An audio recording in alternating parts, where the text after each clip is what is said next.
Bonjour tout le monde, vous écoutez MCU Talk, le podcast de Marvel Planet où on parle de cinéma et de télé. Avengers, Mutants, Runaways, pas de jaloux. Pour ce 23e épisode, on a affronté avec Basile notre peur de voir Venom. Salut Basile, ça va ? Salut Paula, ça va bien et toi ? Oui, et vous allez être très surpris et surprise de notre avis.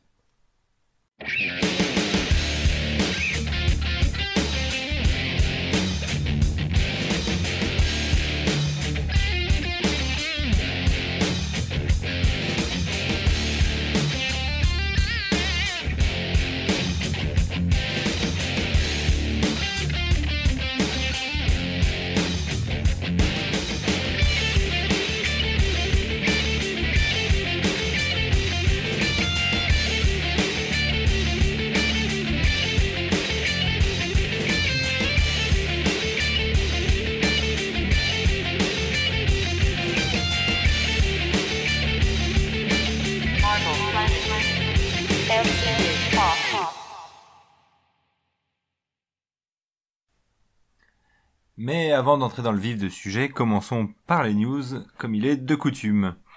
Du côté de chez Netflix, vous avez peut-être vu et peut-être terminé comme moi la 3e saison de Daredevil. La Elle est sortie, elle est disponible.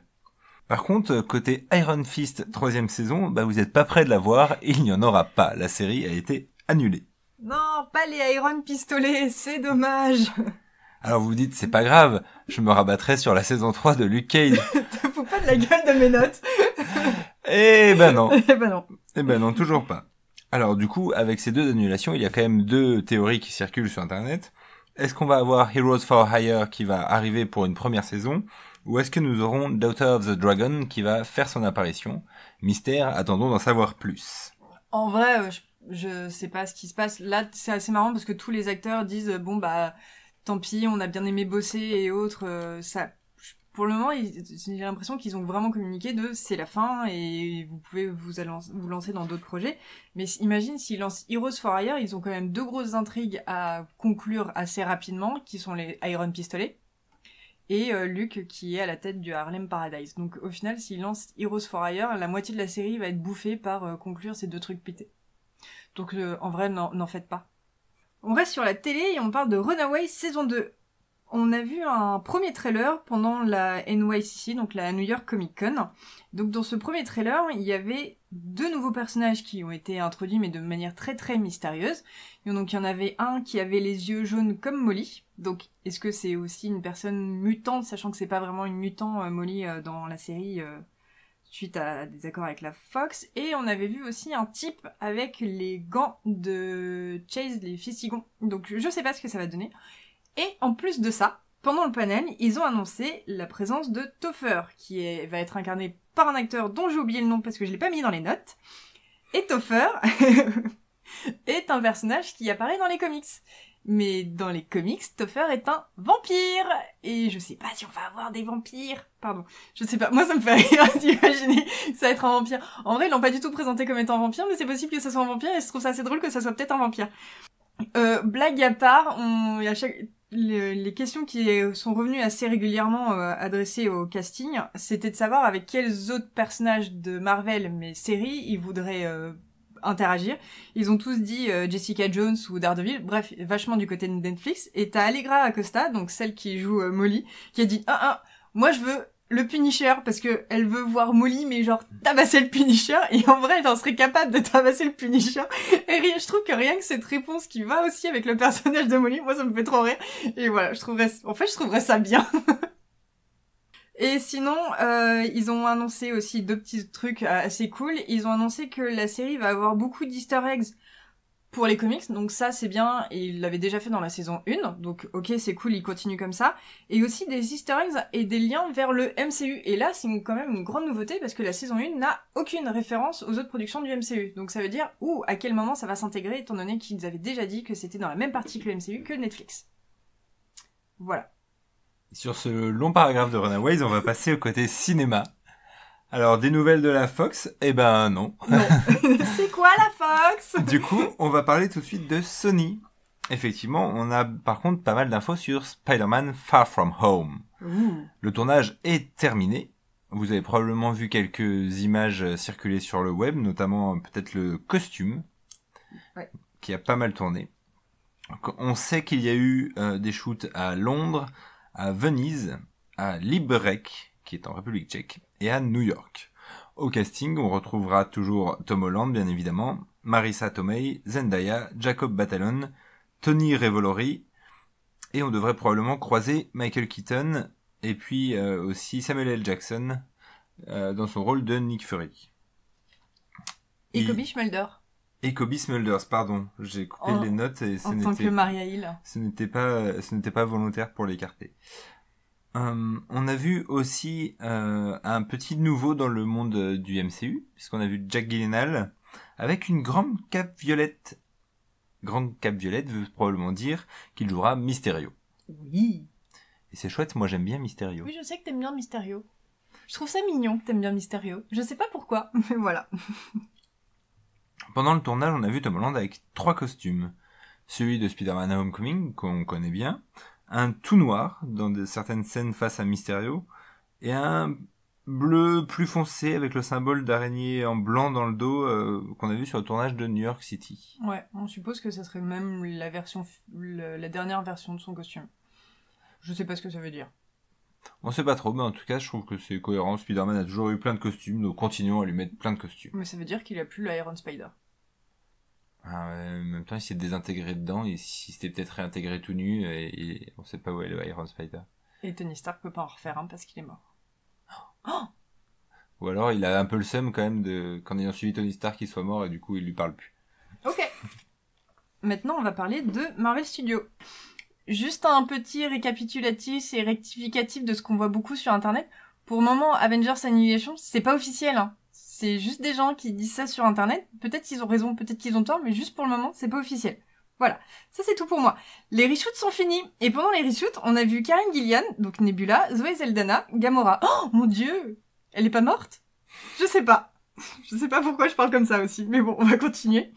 Oh, tiens, d'ailleurs, vu qu'on parlait des Gardiens, on aurait une news concernant les Gardiens 3.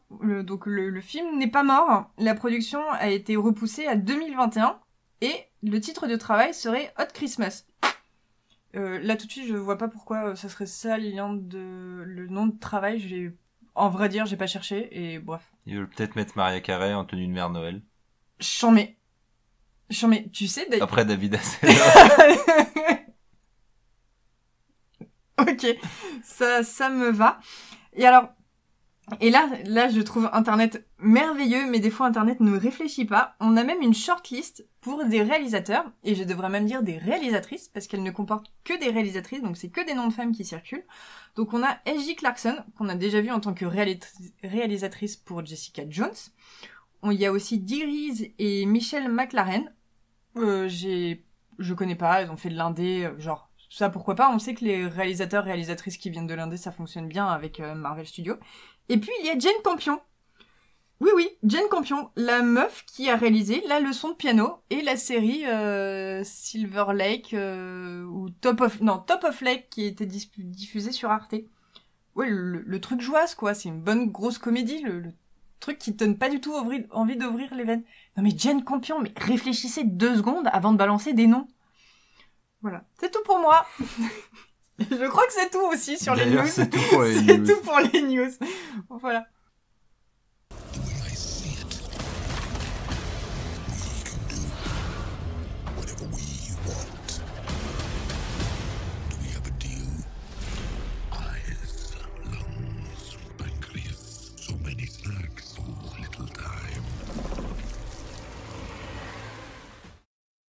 Sorti il y a quelques semaines, le film Venom ne nous avait pas particulièrement emballé par ses trailers.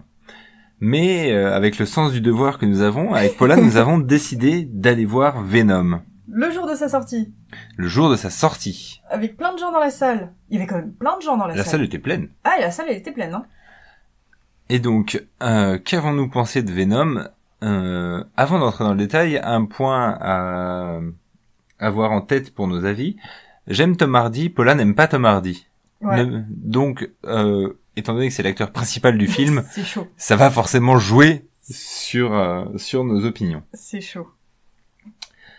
Le premier point que je voudrais aborder, c'est... Tu veux pas donner ton avis général? Non? Ok. Je sais pas, hein, tu fais comme tu veux.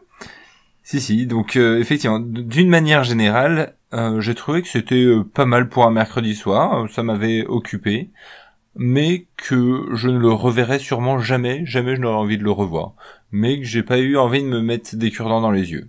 Mais oui, et puis on n'a pas eu envie de se barrer, parce que vraiment, les trailers n'étaient pas du tout encourageants, surtout le deuxième. Les avis de la presse étaient catastrophiques, parce que quand ils te disent ouais c'est un film des années 2000 époque Catwoman, tu te dis c'est chaud, tu te dis que Sony a une nouvelle fois rien compris, et en vrai ça passe. Et en vrai ça passe. Je pense que clairement le résultat final est pas du tout avec ce qui vous ressemble à rien, ce que vous avez envisagé de faire à un moment. C'est dommage pour eux. Mais en vrai, ça passe. Les critiques presse ont été très dures par rapport à ce qu'elles peuvent concilier sur d'autres films. Ouais. Si on compare par exemple les critiques pour certains X-Men, où elles sont moins rudes que pour Venom. Ah ouais, non. Ah non, on a vu pire, hein. On a vu pire. On a vu X-Men Apocalypse. Ouais. Par exemple. On a vu les films de la concurrence de Marvel. Et d'ailleurs, ça va me permettre d'introduire mon premier point, en comparaison un peu avec ces films-là, ceux de la concurrence et avec X-Men Apocalypse. Le premier bon point que j'ai trouvé, c'est une photographie et une réalisation simple et propre sur les scènes hors action, on va dire, hors grande bataille, tout ça. Il n'y a pas d'effet Instagram mes couilles. Il n'y a pas de ralenti mes couilles. Il n'y a pas des ralentis mes couilles. Enfin mes ovaires. Il y a pas des plans qui bougent dans tous les sens. On n'essaye pas de se prendre pour autre chose. Et du coup, déjà ça nous met dans le film assez facilement. L'introduction d'Eddie Brooke par la série de reportages est à rien de révolutionnaire, mais voilà, on n'essaye pas de nous faire croire que c'est un film de fou qu'on nous vend. Bref, voilà. En fait, on nous vend pas un film d'auteur. Enfin, un film de réalisateur. On ne vend pas un film de réalisateur. Voilà. Et ça se prend pas en sureffet numérique dans les parties qu'il ne nécessite pas. Et tant mieux, parce qu'il y en a beaucoup déjà, rien que pour animer les symbiotes. Et du coup, ça pue pas le fond vert à pas cher, ça pue pas le filtre soleil couchant Tokyo ou bleu. Bref, c'est pas un film bleu et orange et c'est suffisamment rare pour le mentionner. Du coup, j'enchaîne avec justement le numérique. Forcément, les symbiotes sont entièrement faits en images de synthèse. Les symbiotes n'existent pas. Désolé si vous l'ignoriez. Moi, j'ai beaucoup aimé, premièrement, un truc qui a un peu du détail, mais les mouvements quand ils sont en flaque. Ouais, je suis d'accord avec toi. Il y a une espèce de mélange chewing-gum très liquide. Enfin, il y a plein de textures dedans qui sont assez chouettes quand ils se déplacent. Et ouais, et je trouve que ça fonctionne assez bien. Certes, tu vois que c'est une flaque qui avance, mais tu te dis que c'est une flaque vivante. Enfin, c'est un peu con ce que je suis en train de dire, mais non, j'ai trouvé ça assez malin. Ils ont pas fait le métal liquide de Terminator, parce que dans Terminator, c'est du métal, et là, c'est pas du métal, c'est du vivant. C'est du vivant, exactement. Et du coup, là où ça marche assez bien aussi, c'est quand le symbiote est pas entièrement sur Eddie. C'est-à-dire quand il y a des petits bouts à certains coins. Il y a des moments où ça marche pas mal, d'autres où ça marche moins bien. Notamment la bataille finale. Et notamment la bataille finale. Même sur la poursuite en moto, il y a des moments où c'est un peu flagrant. Mais et justement, le gros point faible sur les effets numériques, j'allais à ça, c'est la bataille finale qui est là pour le coup complètement jeu vidéesque. Ouais. Alors certes, on sait que c'est des effets numériques face à des effets numériques. Mais du coup, là, ils ont fait, pour le coup, vachement de mouvements, vachement de ralentis, et ça se passe dans la nuit. Et du coup, on n'arrive pas à profiter de l'effet fluide, on va dire, des symbiotes. Moi, je pense plutôt qu'ils l'ont mis dans la nuit pour cacher la misère. ce qui est pas plus mal. Et en plus de ça, ça va vite. Oui. Enfin, elle dure pas 1000 ans. J'avais peur que ça durait 1000 ans. Ce qui a limite le bon côté, du coup, comme elle est un peu... Comme elle est un peu ratée. Un peu ratée, fait ok, on va aller à l'essentiel. De toute façon, on sait comment ça va finir parce que ça finit toujours de la même manière. Donc, on y va. Et, par exemple, Apocalypse, j'ai souvenir. Vraiment, ce film, je l'ai vu qu'une seule fois et je le reverrai jamais, jamais, jamais. Pour plein de raisons. Mais j'avais l'impression que la bataille finale, ça a duré 1000 ans, là, quand ils sont sur l'espèce de truc dévasté où ils se jettent des... En Égypte, où t'as les tornades de Magnéto, Ouais, et puis ça finit avec le phénix. Enfin, j'avais trouvé vraiment que là, ça durait 1000 ans. Là, au final, il fait, ok, tu vas mourir. Non, c'est toi qui vas mourir. Moi, je vais sur la fusée. Non, t'y vas pas. Bon, en fait, je prends cher. Ah, truc what the fuck. Elle pense à un truc et hop, c'est fini. Bisous. Voilà. Mais finalement, pour un film qui a pas de surprise, du coup, c'est pas plus mal d'avoir d'avoir mis ça. Tiens, un autre moment, les effets numériques sont pas mal, c'est quand le symbiote est exposé aux hautes fréquences. Quand il est un peu à la fois arraché du corps, et ça, je trouvais que c'était pas mal fait, ça ressemblait assez bien à ce que j'avais moi en tête. Ouais. Moi, il y a le passage j'ai trouvé ça bizarre, c'est quand le symbiote a sa tête de symbiote mais qui parle avec Eddie. En vrai, c'est bien fait. Hein. Enfin, ça passe, mais j'ai trouvé ça quand même un petit peu bizarre d'avoir cette double tête qui se parle. Et en même temps, c'est fait pour être un peu creepy. C'est fait pour être un peu creepy. Et l'un des trucs que j'avais l'impression dans les trailers, c'est que Venom faisait vachement préservatif tout lubrifié. Et j'ai l'impression qu'il y avait un peu moins ce côté-là pendant le film. Oui, je pense, j'ai re-regardé les trailers après, je pense que les trailers ont des effets visuels pas finis ou, enfin, en tout cas, ont été retouchés. Ouais, parce que pour le coup, ça fait moins, tiens, je brille, et je suis visqueux. Un côté du symbiote que j'ai bien aimé aussi, du coup, c'est sa voix quand il parle dans la tête de Tom Hardy, où il dit, il va manger le pancréas. Ouais, c'est ça. Il a un côté blague et tout ça. Moi, je suis pas un grand expert du personnage de Venom, donc du coup, j'acceptais qu'on en fasse à peu près ce qu'on voulait. Et quand il lui fait comprendre qu'il est vraiment dans sa tête et tout, j'ai trouvé ça assez chouette. Et Tom Hardy joue, moi, je trouve bien le gars qui pète un plomb. Alors certains, peut-être toi, Paula, tu trouves que c'est too much. Bah. En vrai, j'aime pas du tout Tom Hardy quand il est que Eddie Brock. Mais une fois qu'il est Eddie Brock avec Venom, je le trouve vachement plus agréable.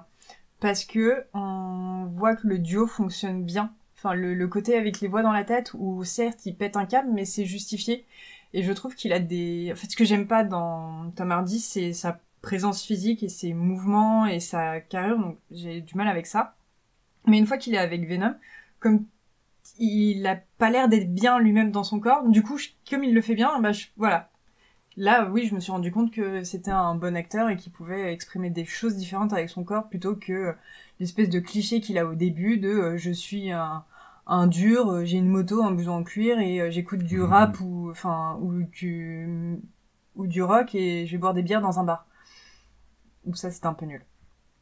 D'ailleurs, la scène dans le restaurant, il la joue quand même assez bien. La scène dans le restaurant. Quand il va voir son ex et son mec et qui va dans le avec le homard, c'est génial. Non, et pour le coup là, c'est lui qui fait tout. Elle est bien. Ouais, non. Oui, elle est bien jouée en mode pétage de câble. Voilà, en fait, vraiment dès qu'il est avec Venom, je trouve que c'est d'ailleurs tous ces passages-là en fait dans le film qui sont bien parce que on va pas se mentir, le film si on le reverra pas, c'est parce que le film raconte rien. N'a rien à raconter et tous les personnages sont écrits à la truelle sur un post-it, sauf Eddie qui doit passer par plein d'émotions, par plein de choses, et c'est voilà, donc juste Eddie et Venom, moi je trouvais ça bien. En fait, on aurait aimé préféré côté scénario avoir Eddie et Venom, deux potes qui défendent leur quartier. Heroes for Hire, pardon. Mais parce que effectivement le grand méchant est un grand méchant au complexe divin comme on en a vu 10 000.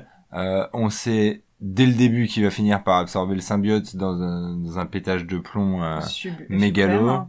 La femme sert à rien. Non, elle m'a pas dérangé. Elle est pas dérangeante, mais elle qu'elle apporte soit là pas... ou qu'elle soit pas là. Si, elle amène une scène rigolote de roulage de pelle en symbiote. Ouais. Où tu fais Comme toute la salle avait fait à ce moment-là. mais voilà, le côté, la fusée, le machin, tout ça, on s'en fout, et finalement, le symbiote sera arrivé directement dans un astéroïde, aurait pas pour une raison oui. X ou Y, Mais la fusée, il y a aucune raison à que la fusée s'explose à 20 000 lieues, de San Francisco. En fait, tout ces passages-là de la fusée qui a les symbiotes où elle part en couille et que elle s'écrase en Asie, et de voir Riot, le symbiote, revenir d'un corps à l'autre. En fait, tout ça, ça sert à rien. Et en fait, on se rend compte ils auraient que pu récupérer les symbiotes ils auraient normalement et Riot s'enfuit ou... sans poser de problème, tu vois. Mm. C'est genre, il y a vraiment rien. Et c'est là où tu te rends compte que quand même, dans l'histoire, il y a un paquet de trucs, soit que ça a été coupé, ou soit ils ont pas réussi. Et c'est là où, en fait, le film est pas bien. Oui, il mérite pas de dire c'est un très bon film et il mérite d'être vu au cinéma. En vrai, allez pas spécialement le voir au cinéma, hein. Gardez-le une fois qu'il sortira en bonne qualité, vous le trouverez sur internet et puis ça ira très très bien comme ça. Hein. Mais voilà, le film a pas énormément d'ambition. Je sais pas si c'est parce qu'il s'était dit on va pas mettre beaucoup de budget et ça va faire à la Deadpool. Je sais pas. Et ce qu'on m'a dit, parce que je disais, en fait le film est drôle. On a ri plein de fois et la salle a vraiment ri plein de fois. Et c'est pas on rit parce que genre on rit de désespoir comme ça peut être le cas pour Justice League, où au bout d'un moment genre juste c'est pas possible de faire autant de conneries et de faire autant de caca. Là c'est juste parce que vraiment c'est drôle. Et en fait c'était pas volontaire que le film soit drôle. Ouais, je pense parce que en fait non, je crois que on m'a dit que le côté comique était pas du tout assumé, et c'est là il y a des pourtant toute la relation des deux personnages est quand même ça, oui, sur un comique, sur un ton comique, donc ouais, mais je pense qu'ils voulaient pas aller autant en vrai le film le résultat final est très très loin de ce qui était vendu et très certainement de ce qu'on a dû vendre à Tom Hardy et au reste du casting, et c'est pour ça que Tom Hardy a flingué le film. Oui, mais déjà, mais en même temps, à partir du moment où ils ont voulu faire un film qui soit tout public, ils ont bien fait de jouer l'humour, parce qu'ils auraient pas pu faire un film noir tout en gardant cette orientation-là. Donc soit il fallait faire un rated R mais un rated ultra bourrin. Ouais, mais donc du coup on se retrouve avec le même scénario, mais juste en rated R. Ça fait juste qu'on voit quand Venom mange des têtes, parce que là on voit rien. Non, pas avec le même scénario. Il faudra un truc plus... je sais pas, genre les méchants, ils font une armée de soldats dopés aux amphétamines et puis ils les déchiquetent. J'en sais rien. Enfin, il y a 1000 façons de... Mais puis un rated R ne fait pas un bon film. Hein. Et un rated R ne fait pas un bon film. Je sais, j'ai vu Deadpool 2. Et Deadpool 1. Ouais. Mais voilà. Donc effectivement, je pense que le scénario, si on avait fait un truc genre... il y a une météorite qui tombe sur Terre, les mecs récupèrent des symbiotes, et puis Eddie Brock veut faire un reportage sur cette météorite et se fait contaminer par Venom, et c'était aussi simple et on gagnait du temps. Et pour le coup, en plus, on s'évite tous les passages un peu gênants entre Eddie Brock et le Dr. Drake, je crois que ça s'appelle, le méchant. Quand il l'interviewe, qui se fait virer et autres, parce que bon, en fait, certes, parce que, oui et non. Parce qu'on a besoin de voir Eddie Brock au fond de sa vie, parce que ce qui expliquerait de pourquoi Venom le choisit lui, étant donné que ce sont deux losers. Parce que oui, dans le film, Venom est un loser, et Eddie Brock est un loser aussi, et donc c'est un peu genre la rédemption du loser. Alors, dans les comics, Venom est pas trop présenté comme un loser de sa planète, mais là, en fait, ça fonctionne assez bien. C'est ce que tu disais en off. Bah effectivement, c'est-à-dire que pour justifier le fait qu'il décide rapidement de rester sur Terre et le fait qu'il ait envie d'empêcher Riot de ramener les autres, sur la durée d'un film, l'argument marche bien parce qu'on n'a pas le temps de créer une vraie relation d'affinité, d'amitié entre les deux. Et du coup là c'est un choix de Venom qui est bon, à la fois il trouvait Eddie sympathique, mais un choix avant tout égoïste pour dire si je reste sur cette planète c'est moi le plus fort. Et du coup moi je trouve que c'est probablement un écart mais qui permet au scénario de se tenir un peu plus que s'ils avaient juste dit bah non, j'ai pas envie, je vais être tout seul. Donc ça marche. Moi, je trouve que ça marche bien. Après, le seul côté pas mal dans l'interview du docteur par Eddie Brooks, c'est de montrer le côté un peu égoïste et je m'en foutiste d'Eddie Brooks. Il a quand même sa copine. Enfin déjà, il a les infos en fouillant les mails de sa copine. Du coup, elle se fait virer et tout ça. Et là, je pense que ça permet de coller un peu au personnage de comics qui est un connard de base, parce qu'ils ont pas le temps d'expliquer, notamment que l'événement de New York, c'est enfin dans les comics c'est Spider-Man et Daredevil qui révèlent qu'il a inventé des trucs et tout. Enfin, il a pas inventé des trucs, enfin, mais oui, mais qu'il a mal fait son travail de journaliste. Voilà, il a mal bossé. Là, ils peuvent pas creuser ça, et du coup, il faut montrer un peu que c'est. Mais en même temps, c'était dans ce film-là, c'était pas utile parce que, étant donné qu'il est tout de suite un héros, y a pas besoin de montrer que c'est un connard veut se racheter parce que finalement. Oui, parce qu'il le fait tout de suite, donc. Il le fait tout de suite. En plus, ça collerait avec toutes les interviews, justement tout le passage où on le voit faire ces mini reportages où à chaque fois il va dans des zones en conflit et autres parce qu'il veut montrer, il a quand même un espèce de côté humanitaire qu'il a, donc. En effet, ce passage-là était pas nécessaire, mais peut-être qu'ils ont quand même mis pour coller un peu plus aux comics, et que s'ils le mettaient pas, les gens disaient vous avez pas compris Eddie Brock et vous avez pas compris Venom. Ce qui faisait peut-être beaucoup. Mais ouais, vraiment, je m'attendais à pire, et je m'attendais à avoir du Catwoman, enfin je m'attendais à avoir un film des années 2000. Les critiques étaient vraiment aussi horribles que ça, et déjà il a pas mais ce que je peux Catwoman et Daredevil, ils étaient kitsch quand ils sont sortis. Oui, ils étaient déjà kitsch. Mais en fait, ce que je peux comprendre pourquoi les gens ils ont tapé aussi fort, parce qu'on sort de Avengers Infinity War. Et quand tu te dis tu vas voir un film de super-héros, tu vas voir un film qui s'inspire de Marvel, tu penses finalement à ces films-là qui fonctionnent quand même assez bien, qui ont pas de kitsch, qui sont bien construits, qui va pas trop dans les clichés ou le moins possible. Et c'est clair, Sony ne tient pas du tout la comparaison. Donc si tu le compares avec les derniers films Marvel, oui, c'est une catastrophe. Et oui, on a un film kitsch, on va dire ça. Mais au-delà de ça, bah, quand t'enlèves ça, et ben, quand t'enlèves ce prisme très très puriste et très très exigeant, au final, le film fonctionne vraiment bien. Et ce qu'on répète en fait depuis le début, vraiment X-Men Apocalypse, c'est une daube du début jusqu'à la fin. C'est une souffrance. C'est une souffrance, mais je me souviens, mais on a hurlé en sortant de la séance. Là, ok, le film est pas ouf, mais il est pas chiant. Ouais, c'est ça.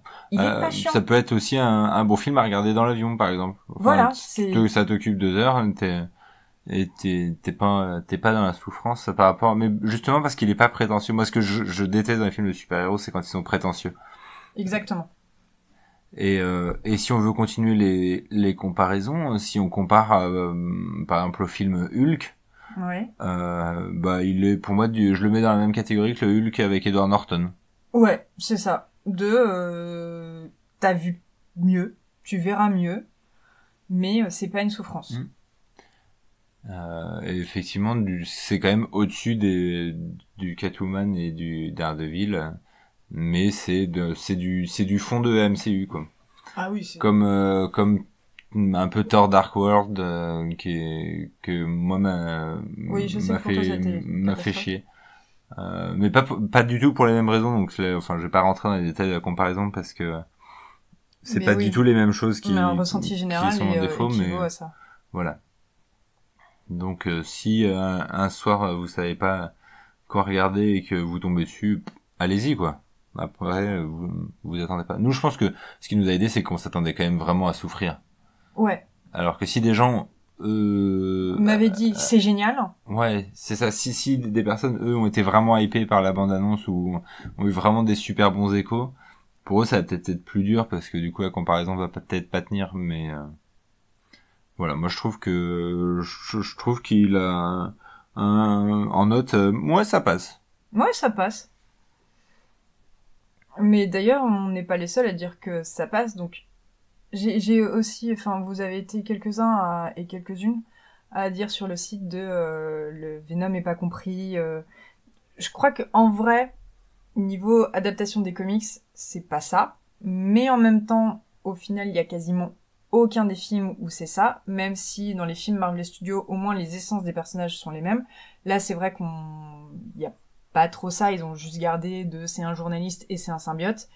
Et ça, donc, de ce côté-là, je peux comprendre, mais sinon... Je pense que c'est parce que c'est un one-shot, et qu'ils savent qu'ils vont pas creuser Venom. Non, et puis, même s'il y a une suite, parce que je crois qu'il va y avoir une suite, hein, et ben, en fait, le film est rentable.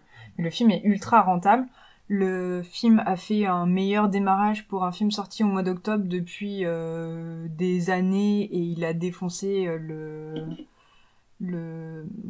record détenu par le précédent film. Donc vraiment, en fait, Venom fonctionne, et donc Venom aura une suite, hein, on va pas...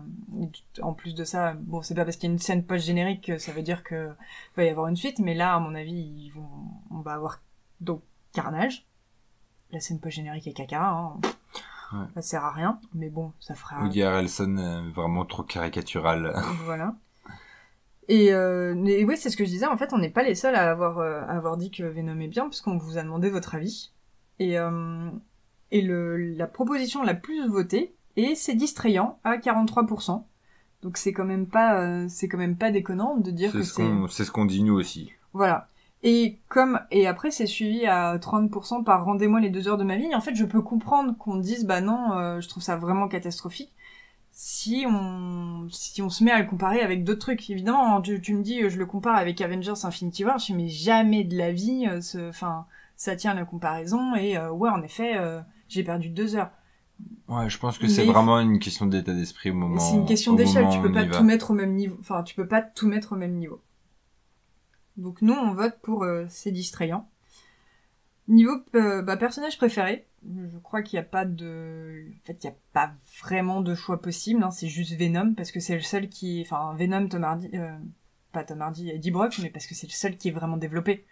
C'est le seul qu'on voit vraiment interagir et faire des choses nouvelles, parce que tous les autres, aussi bien la femme que le docteur, que l'homme de main du docteur...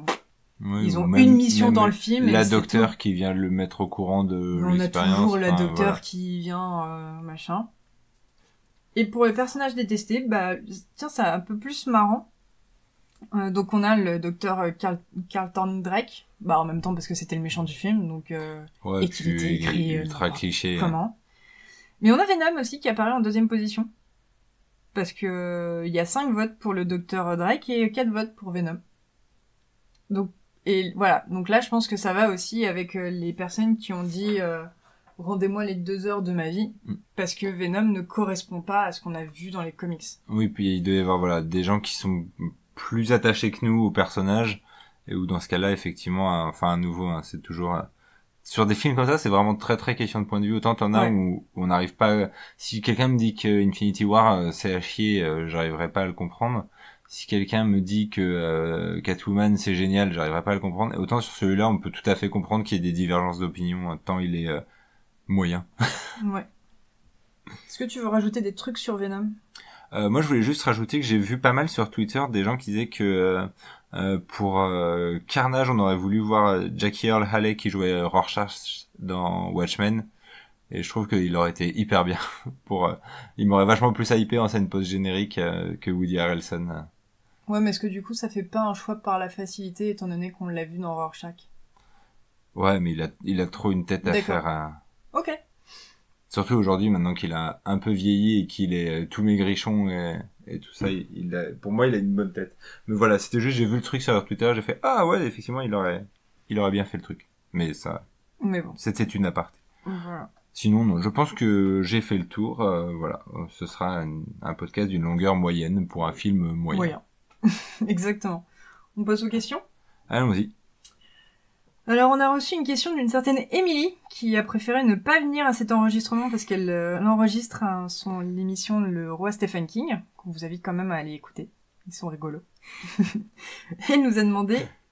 En fait, elle réagissait au tweet de Chris Evans disant ça a été un plaisir de être Captain America pendant 10 ans.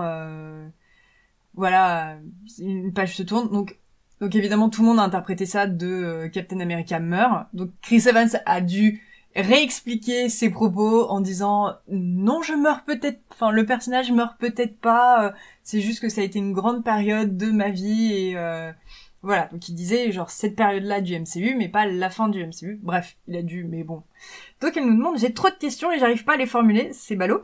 Mais genre, est-ce que ça veut dire que Captain prend définitivement sa retraite ou est-ce qu'on pense qu'il meurt? Et donc là, elle vote quand même pour il faut le tuer. Qu'est-ce que tu dis toi? Il meurt ou il prend sa retraite? Moi, je verrais pas d'un mauvais œil qu'il prend sa retraite, dans le sens où pour Marvel, c'est quand même une bonne opportunité de garder une possibilité d'un retour de Chris Evans. Parce que après avoir incarné Captain America si longtemps, qu'est-ce que va être la suite de sa carrière? On ne sait pas, et peut-être qu'un jour... Chris Evans? Ouais. De l'indé. En vrai, il est assez bon en indé. C'est vrai, mais est-ce que c'est un moment si on lui dit hey, tu veux pas revenir Ouais. Donc sur une théorie très financière, on va dire que je pense que c'est la retraite. Bah ouais, d'un point de vue scénaristique, je préférerais qu'il meure.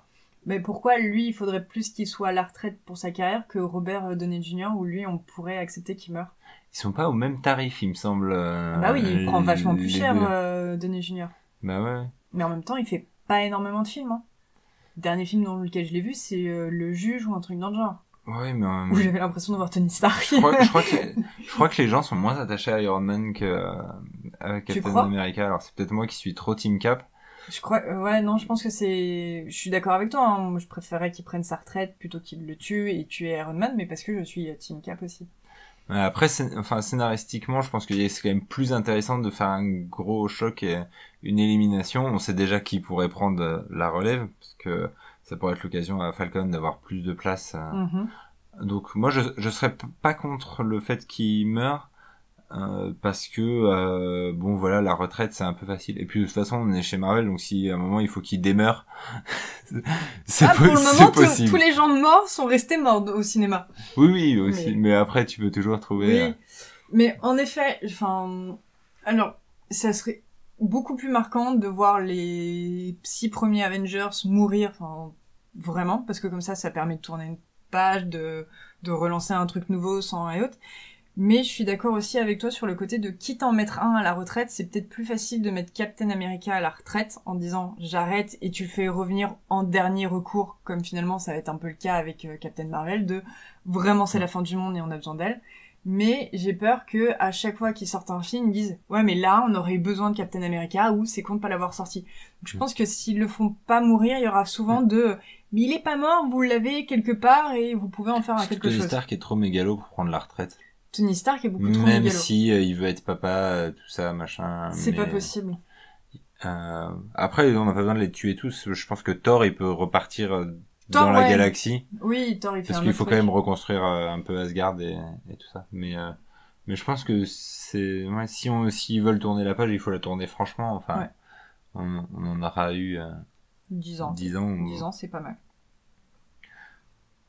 Il faut encore attendre. Oui. Pour le savoir.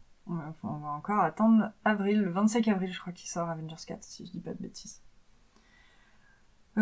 Deuxième question, qui est de Leroy, et qui là reparle de Venom, et qui nous dit, donc entre le film Venom, le film Spider-Man 3, où on voyait Venom incarné par Topher Grace, c'est comme ça qu'il s'appelle? Je crois. Voilà. Et les comics, quel est notre look préféré?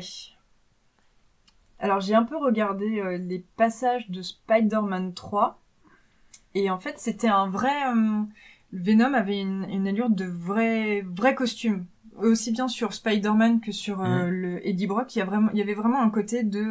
j'ai des fibres, j'ai des coutures, il y avait ça qui était fait. Sur Venom, ça ressemble à un préservatif qui brille un peu moins par rapport au trailer. Et après, dans les comics, c'est un truc ultra brutal. Finalement, un peu comme dans le film. J'ai très clairement pas Spider-Man 3. Ouais, je trouve que moi non plus. C'est pas Venom. C'est pas Venom, c'est un costume. Un costume noir. Ouais. Effectivement, dans le film, les moments où on le voit massif, je trouve, marche pas mal. Bien. Les yeux sont quand même chelous. Les yeux sont chelous, ouais. Et les yeux passent mieux en comics. Exactement, les yeux passent mieux. Après, en comics, enfin... C'est facile. Quel dessinateur, quel... Oui, je Je suis d'accord avec toi. Mais globalement, c'est vrai que c'est un style qui marche très bien en dessin et qui est pas facile Non. à mettre en écran. Donc je pense que ce serait quand même les comics ou le dessin animé Spider-Man des années 90. Non, le comics est cool, mais enfin le dessin animé était cool aussi. Mais je pense que c'est quand même un personnage qui est tellement spécifique graphiquement que les comics permettent des angles, des poses, des trucs qui lui donnent beaucoup plus de place Ouais. que au cinéma. Tu pourrais pas mettre les angles qui sont parfois pris en case de BD marcheraient pas en écran. Non, mais je suis d'accord avec toi. Le comic c'est bien, même si mention honorable pour le film Venom par rapport à Spider-Man 3. Et je te laisse gérer la dernière question, hein, parce que déjà je l'ai mise, donc vas-y. Donc Cyril nous demande si Venom est slip ou caleçon. Putain. Alors il y a une théorie très intéressante à développer, Moi c'est-à-dire elle dit tout nu et tout bronzé. Venom, en soi, on ne sait pas, malgré l'énorme quantité de nourriture qu'il mange, s'il fait caca. Donc, il a peut-être la possibilité d'assimiler intégralement les nutriments qu'il absorbe, et même les blousons en cuir, etc. Dans ce cas-là, pas d'anus. A priori, comme c'est un symbiote, il n'a pas de sexe non plus. Donc, la nécessité de sous-vêtements ne s'impose pas. Je dirais donc ni l'un ni l'autre, mon cher Cyril. Je vais vomir. Mais d'accord. Ok, oui, bon, moi j'étais... Tu me l'as laissé. Oui, Hein. voilà. Donc, s'il vous plaît, la prochaine fois, donnez-nous d'autres questions que celle-là, s'il vous plaît. Juste pour ma santé mentale, s'il vous plaît. Eh ben merci Basile, merci à vous. Je suis ravi de conclure sur ce point. D'accord, moi aussi. De toute façon, qu'est-ce que tu veux qu'on dise maintenant? À part salut, à la prochaine. Et voilà. Et à bientôt. À bientôt. Et on parlera normalement de Daredevil saison 3. Voilà. Salut tout le monde, salut Basile. Salut.